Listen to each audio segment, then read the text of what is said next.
नमस्कार दोस्तों, मैं हूं doctor C B Yadav, assistant professor Rajasthan university. और मित्रों, मैं आज कुछ हटके चर्चा कर रहा हूं आप सबसे। सामान्यतः मैं असिस्टेंट प्रोफेसर इंटरव्यू पर या सिविल सर्विसेज पे या विद्यार्थियों से पढ़ने के कुछ मुद्दों पर, कुछ सब्जेक्ट के टॉपिक पे चर्चा करता हूं। लेकिन आज की ये चर्चा है वो कुछ हटके है। और मैंने राजस्थान पत्रिका के फ्रंट पेज पे ये खबर पढ़ी कि कोटा के प्रकाश ने भावनात्मक रूप से आहत होकर सुसाइड कर लिया। और उसने जो सुसाइड नोट पे लिखा वो काफ़ी काफ़ी हिला देने वाला है कि इन सब ने मुझे चाय का कप समझा और काम खत्म होने पर फेंक दिया। ये हेडलाइन है।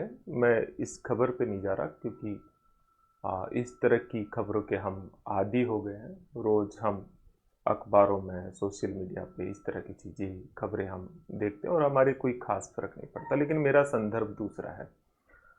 चूँकि मैं विद्यार्थियों को स्पेशली साक्षात्कार के संदर्भ में मार्गदर्शन देता हूँ, एक मेंटरशिप प्रोग्राम चलाता हूँ। और मैंने अब तक लगभग 750 विद्यार्थियों से रूबरू हुआ। उसमें एक प्रोग्राम होता है 1-to-1। उसमें मैं स्टूडेंट से डीपली डिस्कशन करता हूँ। और लगभग 1 घंटे की चर्चा में 45 मिनट 50 मिनट के आसपास मैं सुनता हूँ। और एक स्टूडेंट को मेरा ये मानना है कि जब तक मैं गहराई से उसके भीतर के सेल्फ को पकड़ ना लूँ, उसको समझ ना लूँ, तब तक मैं उसे कुछ भी बताऊँगा तो वो काम नहीं करेगा। एक तरह से वो डायग्नोसिस प्रोसेस होती है। और उस पूरी प्रक्रिया में, संवाद में जो चीज़ें सामने आई वो बहुत कई बार बहुत विचलित करती है कि अधिकांश विद्यार्थी अपने इस दौर में किसी न किसी रूप में भावनात्मक चोट से ग्रसित है। और ये उनके सफलता के मार्ग में मुझे लगता है कि सबसे बड़ी बाधा है। आप सब लोग भी ये वीडियो जब मेरा परिचर्चा देख रहे हो तो आप भी शायद इस बात को सोचेगा कि हम चूंकि इंसान है, ये कोई ऐसा नहीं है कि भावनात्मक रूप से कनेक्ट होना या भावनात्मक रूप से आहत होना। हम इंसान है, इसलिए स्वाभाविक है। और जो इन परिस्थितियों के भीतर रहता है वो ही उसे, मतलब हम बाहर से ज्ञान भले ही दे, लेकिन वो जानता है कि वो दौर कैसा रहता है। तो अधिकांश विद्यार्थियों में, विशेषकर मैंने, क्योंकि पुरुष विद्यार्थी जो है वो अपनी भावनाओं को इजहार नहीं करते, लेकिन मैंने बहुत सारी जो महिला स्टूडेंट्स थी उनसे मैंने सुना, इन चीज़ों को महसूस किया। और चूंकि सभी में है तो ये एक बहुत बड़ा कारण है कि स्टूडेंट्स, और हम कहें कि हम सभी लोग, ये स्टूडेंट्स के लिए तो मेरा एक लेक्चर इसलिए मैं मानता हूँ क्योंकि उस सेगमेंट में काम करता हूँ, तो एक ड्यूटी समझ के मैंने इस पर बात कर रहा हूँ। वो अपना जो इमोशनल मैनेजमेंट है वो शायद सही ढंग से करने में विफल होते हैं। बहुत सारे विद्यार्थियों के रिजल्ट आए उसमें भी, जिन विद्यार्थी इस दौर से गुजर रहे थे, मतलब उन्होंने अपनी इमोशनल मैनेजमेंट सही नहीं किया, उनके रिजल्ट भी काफ़ी हद तक निराशाजनक रहे। इसका मतलब ये है कि सफलता के लिए आपकी बहुत सारी चीज़ें मायना रखती है, लेकिन उसमें एक बहुत महत्वपूर्ण चीज़ ये भी मायना रखती है कि आप अपना सेल्फ का, अपना इमोशंस का कैसे मैनेजमेंट करते हैं, अपनी हेल्थ का, अपने भीतर के पार्ट का। क्योंकि उसमें बहुत सारी चीज़ें निहित है। और विशेषकर जब साक्षात्कार की बात आती है तो उसमें तो पर्सनैलिटी आपके सामने आ जाती है।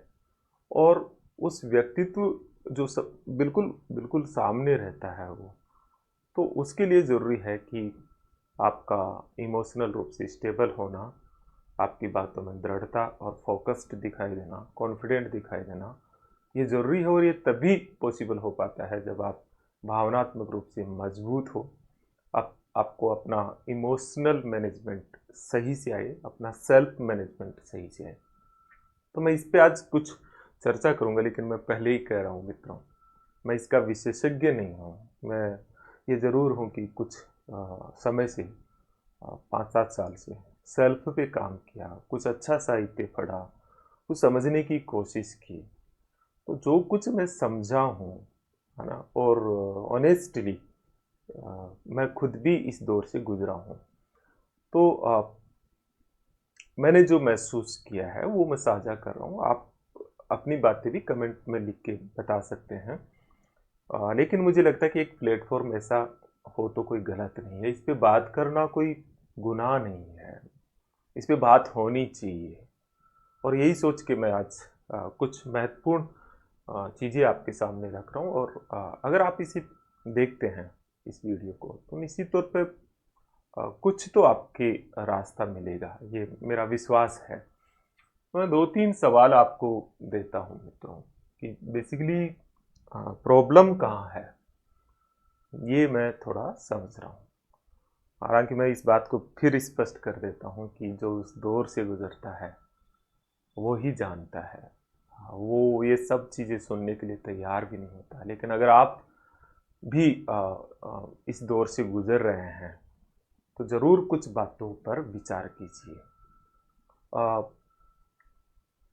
सबसे इम्पोर्टेंट चीज़ है वो ये है कि हमारा जो स्वरूप है, हम इसके बारे में थोड़ा सोचा है क्या कि हम कौन है, मतलब हम है कौन। तो इस पूरे ब्रह्मांड के भीतर कितनी गैलेक्सियां हैं, आप सोचिए। उनमें एक छोटा सा हमारा प्लेनेट, उसमें एक छोटा सा देश, उस छोटे से देश में छोटा सा राज्य, उसमें करोड़ों करोड़ों जीव जंतु, उसमें छोटी सी जीव हम है। हम है क्या, मतलब थोड़ा इसे देखें तो आप और हम गहराई से मैं सोचता हूँ तो ये जो चारों तरफ की दुनिया दिख रही है हमें, संबंधों की, समाजों की, ये कितनी सच्ची है। थोड़ा सोचिए तो जब आप गहराई में डूबेंगे तो पता लगेगा कि सच में हम अकेले आए हैं, अकेले जाएंगे और अकेले ही हैं आज। और इस अकेलापन को अगर हम थोड़ा स्वीकार कर लें तो मुझे लगता है कि बहुत सारी चीज़ों का समाधान हो जाता है। तो खुद का स्वरूप थोड़ा देखें और उसमें ये भी देखें कि जो हमारा आत्म तत्व है, आप थोड़ा इस बात पे भी देखिए कि जब हम अकेले आए हैं, हमारे अपने सपने हैं, हम अपने सपनों को पूरा नहीं कर सकते और हम ये दावा करें कि हम किसी दूसरे के सपनों को हमने पूरा किया है। सोचिएगा, तो जब आप खुद की मदद नहीं कर पा रहे हो, दूसरों की क्या मदद करेंगे। तो पहला काम है कि हम अकेले आए, हमारे अपने सपने होने चाहिए। हम अगर खुद से ही ऊब जाएंगे तो दूसरा हमें क्या देखेगा। तो पहले वो स्वरूप को हम देखें, तो उसको थोड़ा मुझे लगता है समझने की जरूरत है। रिश्तों का सबसे अहम पहलू होता है प्रेम, है ना। और ये है क्या, है ना। मुझे कुछ चीजें आपसे सवाल के तौर पर मैं रख रहा हूं। क्या प्रेम बांधने का नाम है? क्या पकड़ने का या जोर जबरदस्ती से हासिल करने की चीज है क्या? जब आपका खुद के प्रति प्रेम ना हो, मतलब खुद से नहीं हो, तो दूसरों का प्रेम हम क्या हासिल करेंगे। तो प्रेम जोर जबरदस्ती की चीज नहीं है। प्रेम का स्वरूप ही स्वतंत्रता है, खुलापन है। इसलिए प्रेम लेने और छीनने का नाम नहीं है। ये हमेशा देने का भाव है। मेरे एक बहुत छोटा था तब, छोटा मतलब मेरी किशोरावस्था में, मेरे माता पिता, मेरे पिताजी चले गए थे, मैं परिवार को देख रहा था। तो एक ऐसे वैरागी व्यक्ति ने मुझे कहा था कि रिश्तों की जड़ सिर्फ त्याग है। जब तक आप अपने त्याग से उन्हें सींचते रहेंगे तब तक रिश्ते हैं। तो मुझे वो बात समझ में आई बहुत बहुत कम उम्र में, और उसका एक फ़ायदा मिला कि रिश्तों से, संबंधों से, रिलेशनशिप से कोई खास एक्सपेक्टेशन नहीं रही है। और ये जितना मतलब हमें इनमें हम उलझेंगे तो ये डिस्टर्ब होंगे। तो इन्हें त्याग से सींचते जाओ, देते जाओ। आप इनसे विचलित ना हो, क्योंकि आप इनमें जैसे ही थोड़ा सा लेने की बात रखेंगे ये दरकेंगे। इनका स्वभाव है। आपके नियंत्रण में सिर्फ आप हो। कहते हैं मैं क्या बदल सकता हूँ, नहीं। हम सिर्फ भीतर से, हम हमारी भीतर की चीजों पर हम नियंत्रण रख सकते हैं।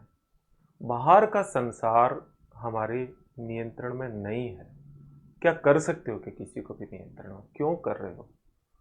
बाहर की दुनिया हमारे नियंत्रण में नहीं है। बाहर के संबंध, इंसान हमारे नियंत्रण में नहीं। तो हम उन्हें बदलने का या समझाने का या ये शिकायत करें कि उसने धोखा दिया, उसने मेरा साथ नहीं दिया, उसने अपशब्द बोले, तो वो वैसा ही है। देखिए, जैसे अगर कोई कीचड़ आप पे डाल जाए तो दो तरीके हैं।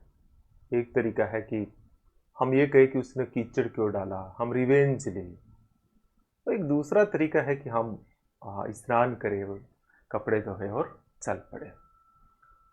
हम में से ज़्यादातर लोग जो है, साथी मैंने जो देखा, वो पहले वाले रास्ते में अटके हुए हैं।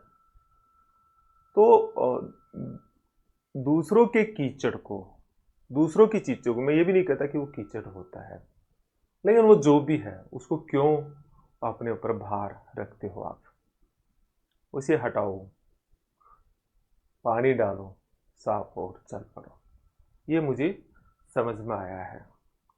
एक चीज़ और जिस पे मैं थोड़ी चर्चा करना चाह रहा हूँ कि दुनिया में, मतलब मैं ये महसूस करता हूँ कि कौन इंसान कहाँ जाएगा, वो क्या है, वो इस बात पे डिपेंड करता है कि उसका हैप्पीनेस का साधन क्या है।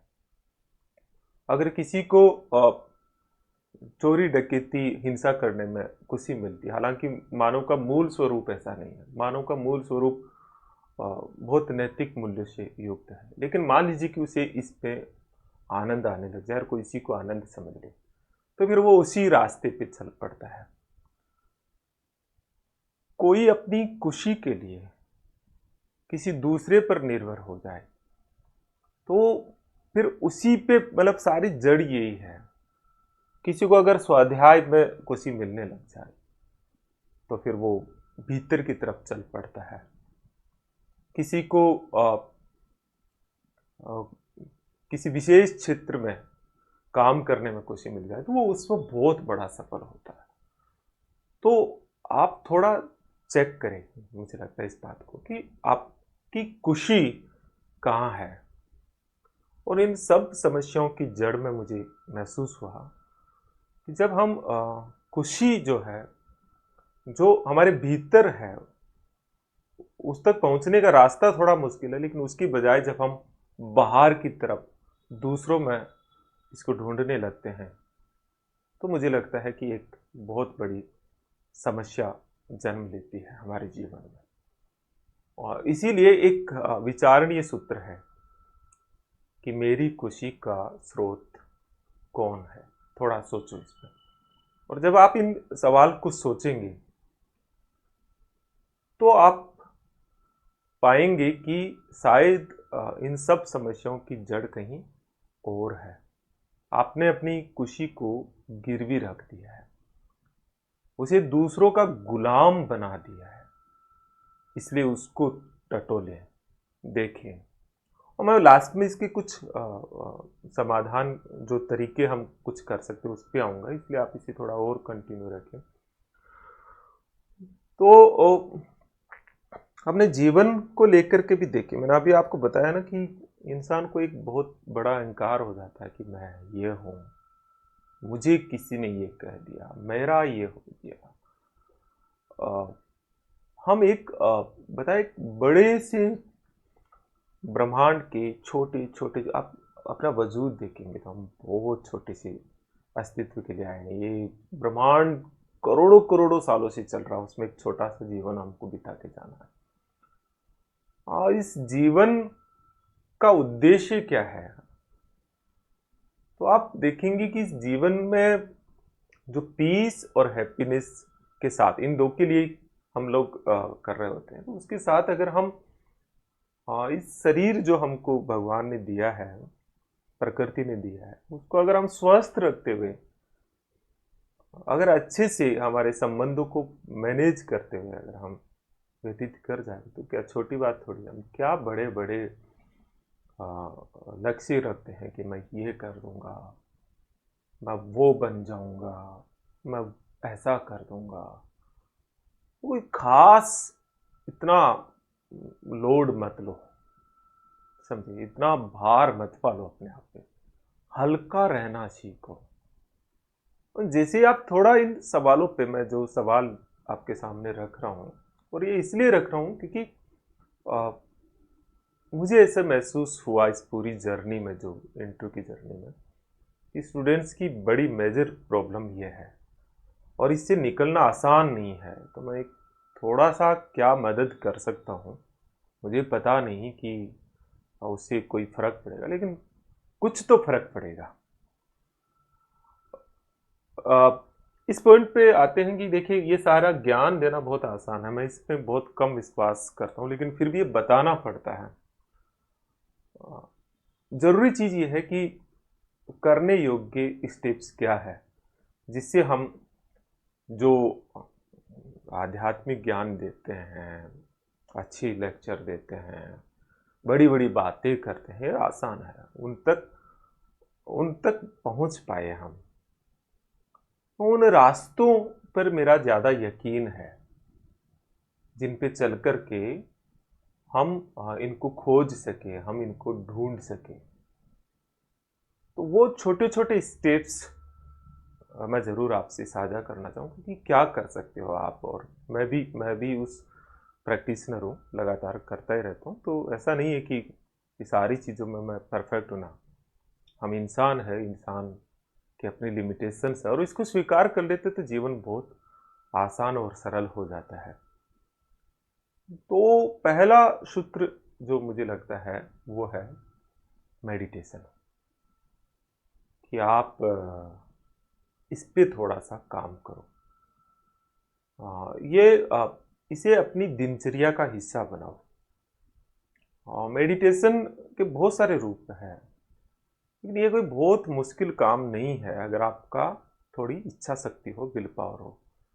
अपनी जो श्वास है और उस श्वास पे ध्यान केंद्रित करते हुए, थोड़ा सा उसके प्रति अवेयर रहते हुए, सेल्फ के प्रति अवेयर हो कि आप चेक करें अपने आप को कि आपके विचारों का प्रवाह कितना बह रहा है।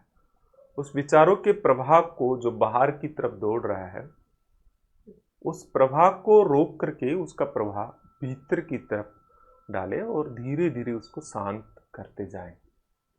ऐसा भी नहीं है कि ये एक बार में, ये तो चलता ही रहेगा, लेकिन लगातार आप एक अभ्यास करें मेडिटेशन का।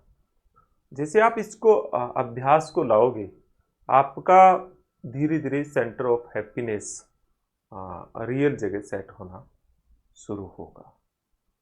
दूसरा मैं कहता हूं कि एक अच्छा साहित्य पढ़ना शुरू करो आप, ये आपके हाथ में, ये प्रैक्टिस करो। अच्छे साहित्य की खोज करो। आप गांधी को पढ़ो, आप गौतम बुद्ध को पढ़ो, आप ओशो को पढ़ो, आप और भी बहुत सारे जो हमारे दार्शनिक हैं उनको देखो, उनको भगवत गीता को पढ़ो। जीवन दर्शन के लिए मैं थोड़ा बता रहा हूँ। और भी इतिहास के अच्छे जो महान पुरुष हैं उनकी जीवनियाँ देखो, जितना समय है।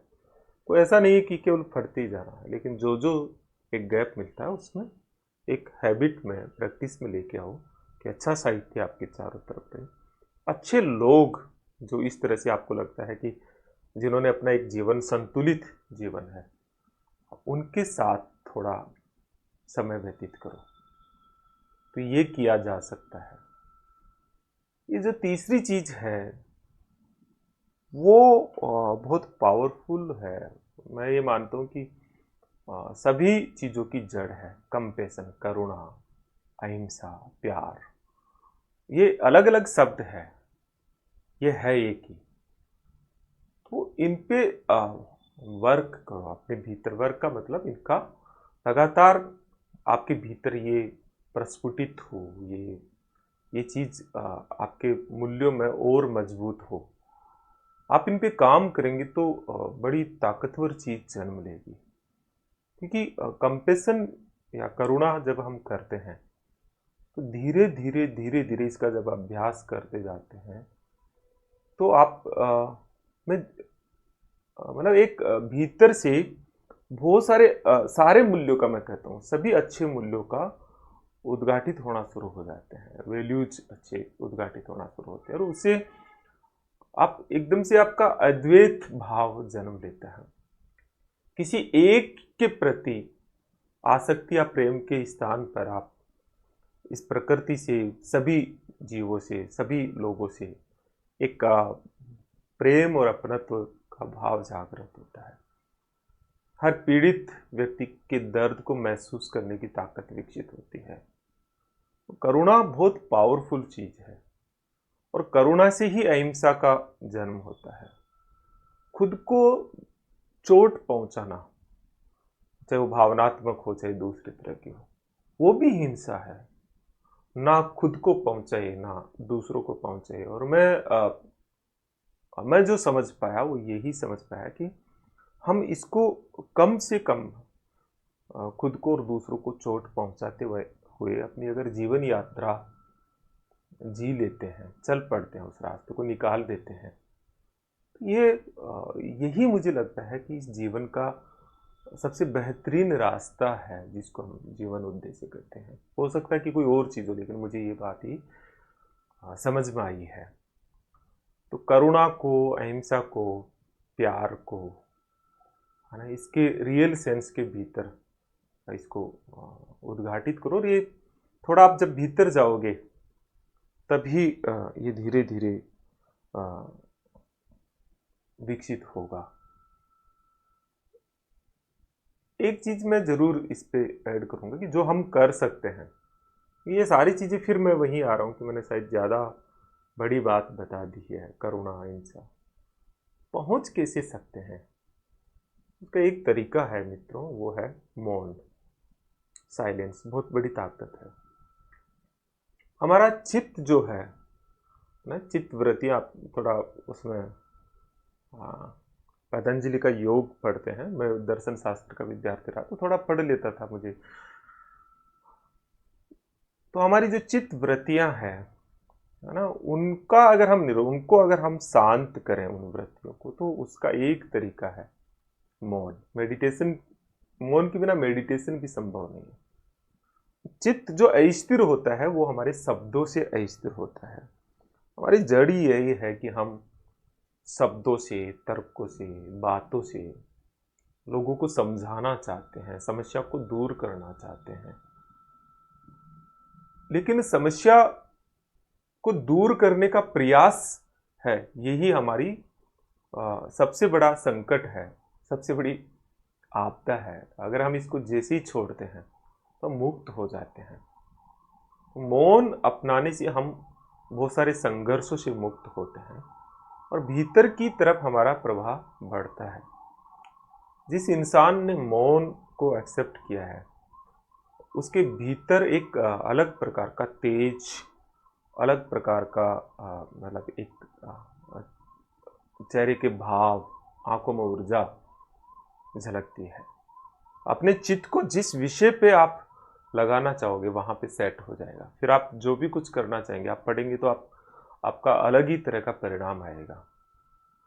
तो मौन, साइलेंस को आप अपनाओ। इसको ऐसा कर सकते हो कि सुबह 2 घंटे 1 घंटे फिक्स कर लो कि मुझे साइलेंस में रहना है। आप अपने शब्दों पे विचार करो कि कितने कम शब्दों में भी मैं ये बात कह सकता था या कह सकती थी। तो साइलेंस पे अभ्यास करो। और इसके अलावा फिर मैं एक बात जरूर आपसे कह रहा हूँ मित्रों, ये कि हम और आप क्या दूसरों का ध्यान रखने का दावा करते हैं। हमें इस ईश्वर ने, प्रकृति ने जो हमारा शरीर दिया था, उसका भी ध्यान नहीं रख पाए। तो हम इतने बड़ी बड़ी बातें क्यों करते हैं, किस अहंकार में है। तो हमारा जो हमें प्रकृति से शरीर मिला है, उस पर विचार करो कि उसे आप कितना स्वस्थ रखे हुए हो। अच्छा खान पान उसके लिए क्या हो सकता है, अच्छे व्यायाम उसके लिए क्या हो सकता है, उसको अपनी दिनचर्या का हिस्सा बनाओ। क्योंकि अगर आप वो नहीं कर पाए तो फिर सारे दावे आपके गलत है। तो उस पर आप काम करो। और मैं लास्ट बात एक ही कहूँगा बस अब इसमें, क्योंकि इसका कोई एंड नहीं है बताने का। और बताने का से कोई फर्क भी, उसमें एक चीज भी किसी ने पकड़ ली तो उसका बड़ा प्रभाव हो जाता है। लेकिन इन सब चीजों का फायदा तब है जब आप इन सब चीजों को अपनाओ। मैं भी आपको जब बात कर रहा हूँ तो इनमें बहुत सारी चीजें मैंने जीवन में मैं अभ्यास करता हूँ, इसलिए मैं बता रहा हूँ आपको।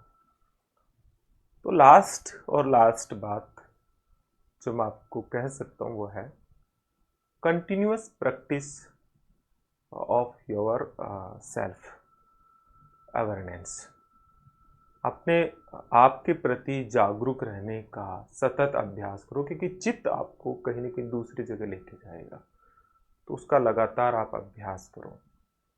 और उस अभ्यास के जो तरीके अच्छे हो सकते हैं, जैसे मैंने 5-7 तरीके बताया, मेडिटेशन, लिटरेचर, कंपेशन और अपने वैल्यू सिस्टम पे काम करना, साइलेंस, है ना, अच्छा हेल्थ, और भी बहुत सारे, संगीत बहुत अच्छा तरीका, संगीत भी अच्छा, संगीत हमें बहुत भीतर लेके जाता है।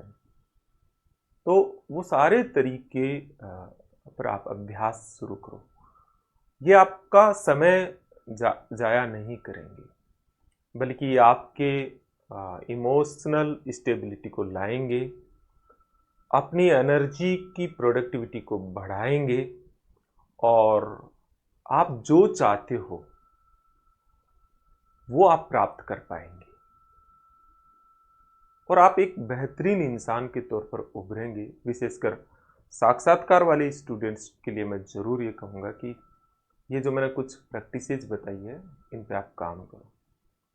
आपकी आंखों में एक अलग ही दृढ़ता होगी। आपका आपका जो होता है ना कि सुनने की क्षमता अलग होगी। आप सही जगह अपना आंसर दे पाओगे। आप हड़बड़ाहट नहीं होगी, आप विचलित नहीं होंगे। तो ये सारी चीजें तो साक्षात्कार की जड़ है, यही तो सारा सार है।